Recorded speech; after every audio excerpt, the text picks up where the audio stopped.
ईद पर रिलीज़ होने वाली शुमाइला हुसैन की गुलमोहर से एल्बम सुनी और देखी भी, जो देखने से भी ताल्लुक़ रखती है और सुनने से तो ताल्लुक़ रखती ही है।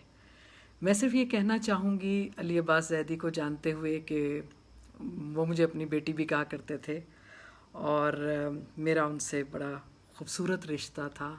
बड़ी पुरानी यादें ताज़ा हो गईं, लेकिन जो मैंने महसूस किया कि जितना अनकन्वेंशनल वो लिखते थे, जितना डिफरेंट वो लिखते थे, जितना खूबसूरत वो लिखते थे, शुमाइला हुसैन की आवाज़ ने, उनकी गायकी ने और उनकी कॉम्पोजिशन ने उसमें चार चांद लगा दिए हैं।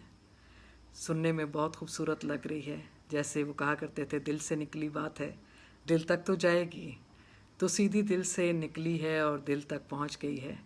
एक बिल्कुल अनकन्वेंशनल पोइट्री, एक बड़ी खूबसूरत लहजे की खूबसूरत जज्बों की शायरी को एक खूबसूरत लहजे और ख़ूबसूरत जज्बे के साथ ये आज की नौजवान नस्ल में से उभरती हुई गुलकारा ने गाया है, तो बहुत अच्छा लगा है, बहुत दिल को छू गई है।